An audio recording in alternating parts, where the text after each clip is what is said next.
Hello, everyone. Thanks so much for joining me again. It is podcast time. Today is Tuesday, the 27th of May, and it is new moon, a very, very potent new moon in the sign of Gemini. And there is so much to talk about with you. And my voice is maybe a little bit fresh. I'm recording this quite early this morning. I'm in the mood. I'm in the mood to share the news as early as possible, given it's already Tuesday and the week has started. But it's, yeah, what a beautiful alignment to talk to you today on this new moon in Gemini, ruled by Mercury. So it's about communication, about sharing of ideas, insights. We are moving around, things are gaining momentum, and yeah, so much to talk about. So, yes, new moon in Gemini, I'll be covering that in detail. Sun, moon, and Mercury, ruler of Gemini, coming together, which is a big deal. This new moon is just so supported wherever we look. There is a trine to Pluto, really, really important. Then this new moon is making also a very beneficial sextile aspect, a dialogue with with Saturn, who just moved into Aries, conjoining Neptune in the sign of Aries. So there is a beautiful support in the starry skies wherever we look energetically. So this is so nice. And then I'll be covering, we have Venus now at 20 degrees of Aries. And actually, what am I looking at? Yeah, and she's coming together with Chiron as well. So she's only a couple of degrees away. We're looking here, Venus and Chiron in Aries, making a very beneficial ongoing trine to Mars in Leo. So another fire trine, another dialogue that's really supportive. And I'll be talking about it, what that means. Then we have Jupiter as well in the sign of Gemini moving along, because Jupiter will be leaving Gemini behind very soon and moving into the most beneficial area of Cancer where Jupiter is thriving. And I'll be talking about that in my next podcast, which will happen on the 10th of June. So that's also not far away. Jupiter in the sign of Cancer, a beautiful, expansive, philosophical, spiritual download time, and yeah, very, very aligned to integrate and expand and move our visions forwards as we are going step by step. So really, really exciting. Jupiter is the most benevolent planet, most gaseous, expansive. Our vistas are grand. And Jupiter is also the pilgrim. So we're really on an inner journey as we are heroically walking through the outer world.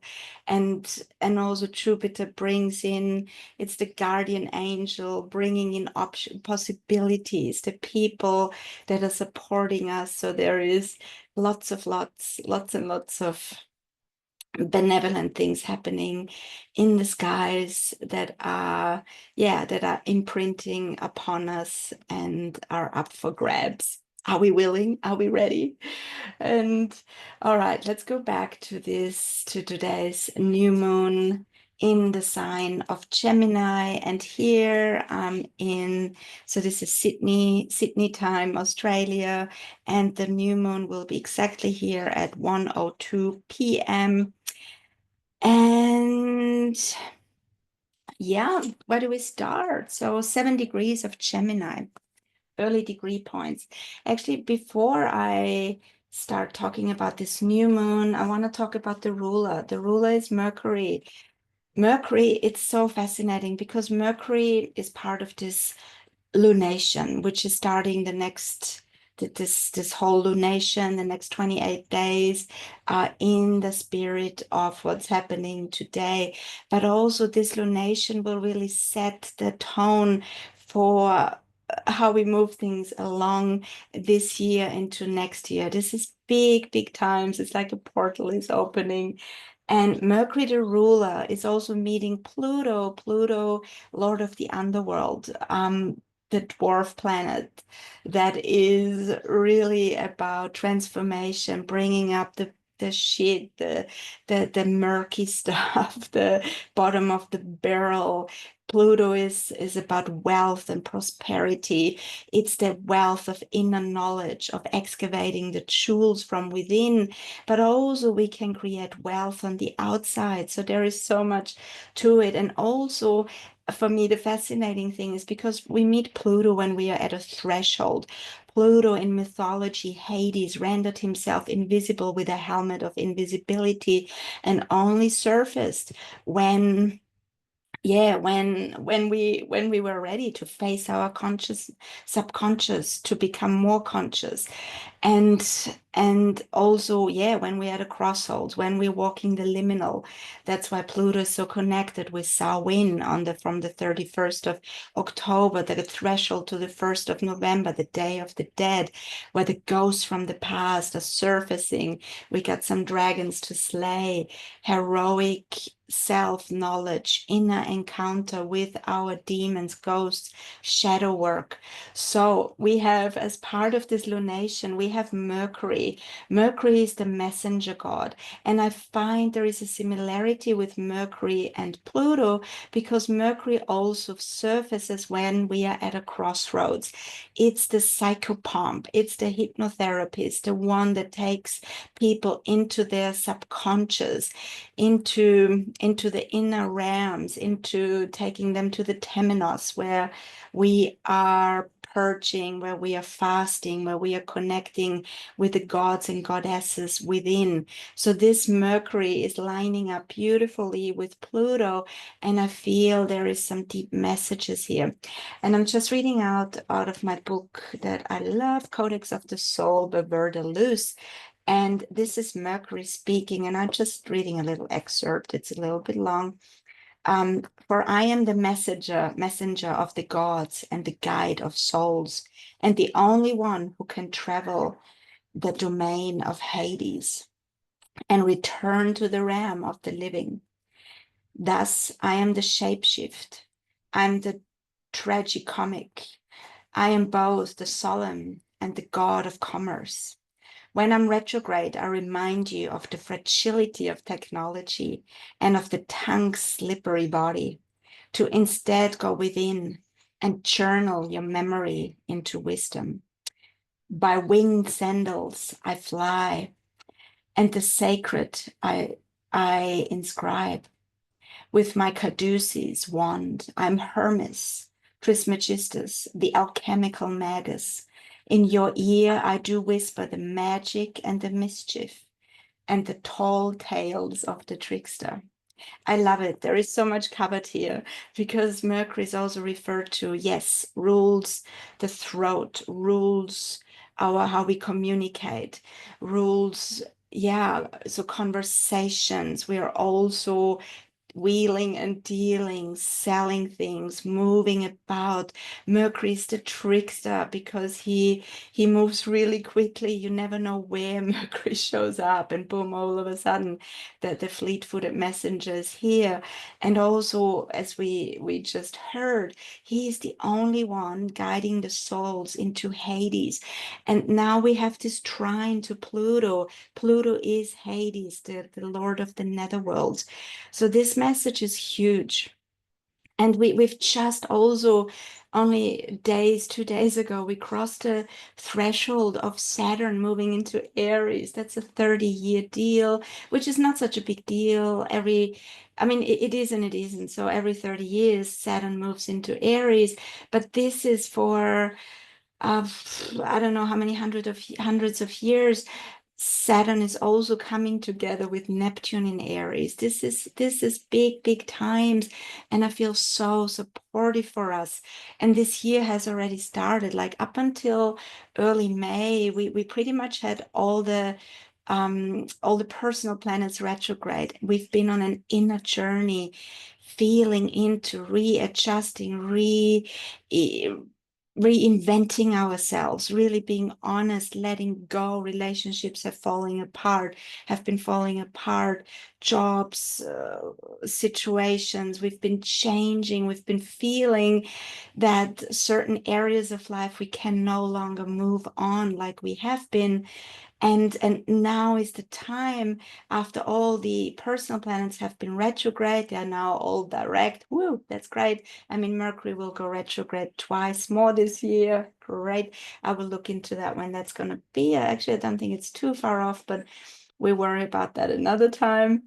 And so now we're integrating. Now we can feel, okay, change is inevitable, and we are making the changes, what we've been putting on a back burner, what we've been envisioning, dreaming, because while Saturn has been moving through the sign of Pisces for the last 2.5 years, we've been dreaming, we've been envisioning, maybe we've been feeling held back, something's not quite lining up, but Saturn is about that divine timing. I know I'm jumping around a little bit, but this really ties into today's new moon, because Saturn is having a sextile, Saturn and Neptune, a beautiful flowing trine where possibilities are coming in, a greater flow is happening, and we can now initiating to bring the dreams, the vistas, this excitement, what we've been feeling, kind of, oh, when is the time coming? I'm impatient here. It's coming.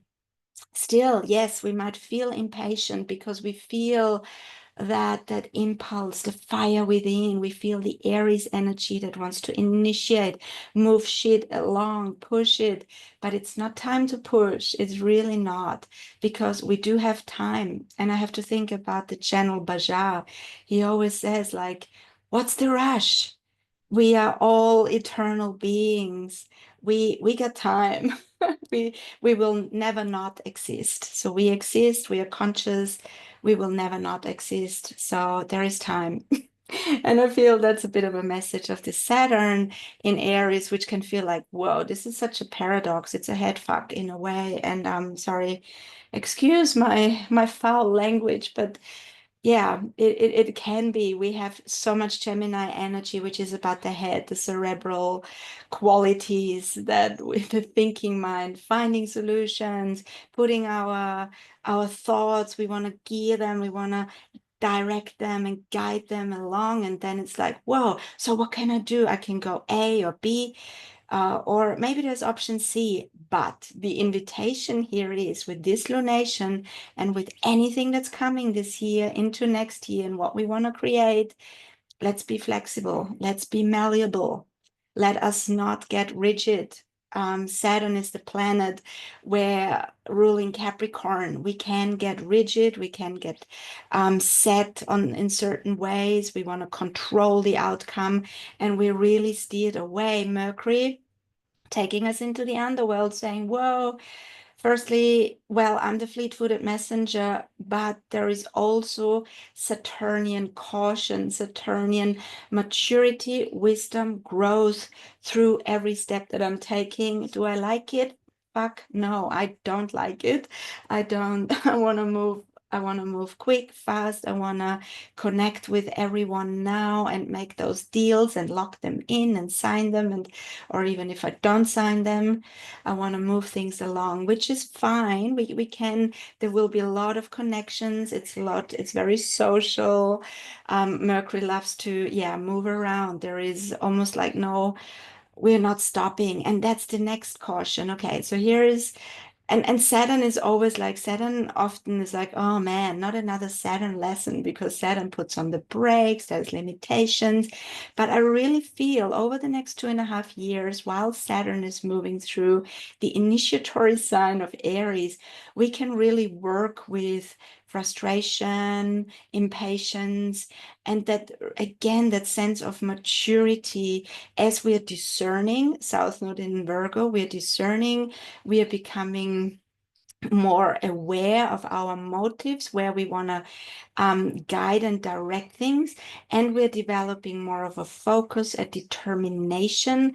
There's really like a long-term vista. We will be rewarded for this hard work we put in, and the Saturn can sound like this um, aged elder, or this director or whatever of a school or something like this an old teacher that we feel like, oh, I don't want to listen to that guy again. He sort of doesn't want me to be prospering, to be moving along. What's the deal here? And maybe we can listen to the elder within and to the elder without. Doesn't have to be an older person, can be a younger person, doesn't matter who it is. Maybe we have a mentor, a guide, friends that we listen to, where we feel, yeah, I really resonate with that. And how do you feel? And there's this beautiful give and receive of information. And this is huge. Like, um, also, anyone born on today or the 2 days before or after this lunation, it's a real new beginning of our vistas, insights, ideas, sharing, teaching, learning, studying. It's just so much. And this is just the beginning, and it will ripple over the next years to come. And yeah, it's huge, it's powerful, and it is so supported. Even if we feel, okay, shit, I don't know where this is going. I have these ideas, I can feel the enthusiasm, I feel the fire. I don't even know how to start. So that's totally cool. And because the invitation here is, we are at the dark of the moon. This is a new moon. We are planting seeds. We are we are just we are just yeah, spreading those seeds. We're putting them in the ground. And at that point, we don't know much. We don't know what they're gonna look, how long it's gonna take. We don't know. We only know, okay, I'm present here right now. I'm planting the seeds. Yes, I feel impatient. Yes, I feel rushed. My nervous system is a little bit excited, and I might have another cup of chamomile instead of the espresso, the espresso to move me along. Nothing wrong with coffee. It's such a beautiful ritual beverage. It's got to be celebrated. But also being mindful of our nervous system, slowing down when we feel like, okay, oh, I gotta watch my breathing. Am I shallow breathing? Am I breathing through the nose, which we should be breathing all the time, also at nighttime, very important. And also Mercury rules breath, air. We need to breathe. So important, because we also right now we don't have much earth. We have Uranus in earth, and that's shaky, that's change. So we don't have much earth. Grounding, discerning, connecting with nature is so important. But this is powerful portal opening new moon, where Mercury, the ruler, is in the game, taking us to our own crossroads, where we may want to make decisions that we don't have to know it now, but there is a checking in point. There is okay, man, I'm standing here. There is different ways. And it can go various ways. If we have been too flexible, if we have been too open also with our energy, maybe we can use the Saturn energy to confine things more and bring us more into the center. If we have been super rigid and I want to go that way and that's the only way, then boom, this Mercury is going to shake it up and is telling us to just be flexible. Don't insist. Be in the moment, have fun. And we want to have fun. We want to have joy. Mercury is the youthful spirit. Yes, he's the trickster, the shapeshifter. Can't trust this guy really. Well, actually, there's quite something about that the duality of Mercury, of Gemini, where we have the twins, the Castor and Pollux coming together, also in mythology, where they were never able to meet. One went in the upper world, one in the lower world. And there is another, the myth is so um, similar also with Hades, the upper world and the lower world, where where we are again excavating the jewels from within. We're going on a deep dive and really feeling, what's my truth, weighing up, how have I been living, how have I been showing up in the world? Am I just running around like mad and just searching for something, looking for enlightenment, looking for this, looking for applause and acknowledgement from others? Or do I allow time for stillness? Do I allow Virgo and South Node discernment? What is it that I want? What is it? Yeah, and it's also this Saturn in Aries is really guiding us to what is it? What do I want to commit to? What is it that I want? How can I be in the self-leadership, in this self-governed way of being where, yes, I allow people in. I'm flexible, I'm malleable, I connect, and simultaneously I'm so focused on my inner truth through flexibility and through um also allowing detours if I feel like, okay, I'm going to feel that impulse. And that's where the Saturnian caution comes. Are you following your impulse because you feel that fire and you want to test and trial? Or can we step back a bit, wait a bit, allow, okay, maybe, especially when we're not quite sure, can we, instead of, because this is not a time to jump in head forwards and boom, I'm doing this, because there will be detours, there will be lessons. Saturn is always about lessons of maturity, growth, wisdom, and what is ultimately for our highest good, which in the sign of Aries, and sorry, all you Aries people, I love the Ram people because they're initiating. They initiate, but they're not necessarily the ones finishing things. Actually, they're not. They love to, wow, I'm going to start this. Look, wow, that feels exciting. And that's a bit of the caution with Mercury, because Mercury can be also having such a youthful folly, like, this feels exciting. Now I'm going to go that way. And now this, I heard about that and I followed that lead. So it can be scattered. And so can be Aries. It starts things, loses the fire. And it's like also in relationships that say we meet someone and there's this initial spark and fire and we get engaged and involved and we experience the bliss, the joy, and the sexual everything. And then there is also the side of, okay, whoa, well, yes, I followed that impulse and that initial fire, but then if I truly wanna look at Saturn long term, long term, maybe if I wanted a relationship with the person, maybe I want to slow down and meet them, get to know them, have observe, do they show up or not? What do they want? How do we meet with my needs, which are the most important needs for myself and my own boundaries. Also, boundaries are really big here. So anyway, so there is, and nothing wrong with either way. Everything is beautiful and accepted and open and acknowledged, and it's cool, especially with so much fire right now.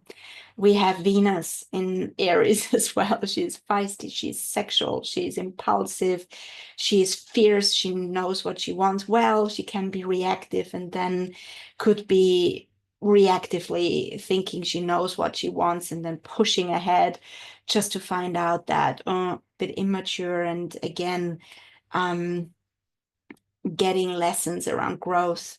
So when we're looking at this whole week, as the week evolves, so Venus will be in this beautiful trine to Mars in Leo. So beautiful relationship energy, meeting people, feeling the fire, feeling the desire, feeling the longing, it's so creative. We are in a huge creative bubble, and being in this human form, being embodied, yes, sexuality is the most beautiful, huge part of our embodiment in this terrestrial plane where we've been given all the senses which we can give, we can receive and explore. And this Venus and Mars are in a beautiful trine, and we might feel it. We're coming into winter here, but it might feel like, whoa, spring is starting. Whew, nice. And Venus is coming together with Chiron. Chiron in Aries, the wounded healer planetoid. So we have Venus together with, again, this beautiful archetype of Chiron is about healing and wounding are the themes here. We are healing core themes around where we've been feeling suppressed, repressed feminine, healing the wounded masculine. We are doing it. This is a big, huge opportunity to have conversations with Mercury around this new moon and this whole lunation the next month ahead. We're having the conversations maybe with the other gender, with the gender we're attracted to, with our friends, to really heal core wounds. It's a trine, there is support. Yes, stuff might come up for greater healing and for greater honesty and a deep dive into, especially in Aries. We have such strong Aries energy. Aries is the root chakra. It is our groundedness. We are feeling things from the root up into our being, following the spine of the world, connecting with the higher, the celestial wisdom. Uranus in Taurus is connecting spirit and body in this form that we have chosen, that we've incarnated in. We are celebrating. It's really, I feel this new moon is a celebration of our embodiment, of our feelings, and of our, it is very cerebral, of our insights around ourselves. And also there's so much excitement around ideas, how we want to move them forward. And yeah, it's great. I'm super excited. And I'm just briefly reading about Pluto, Hades, what Hades would say about himself. And the first out of the Bhagavad Gita, Pluto says, I am becoming death, the destroyer of worlds. And here is what Verdelus wrote about Pluto. Where do I start?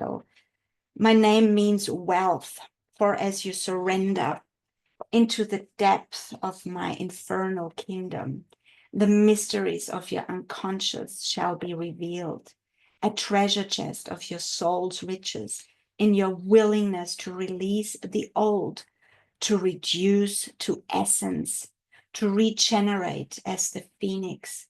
But if you resist in every attempt to possess and in every tendency to obsess, you shall suffer under the terror of volcanic crisis. How dramatic.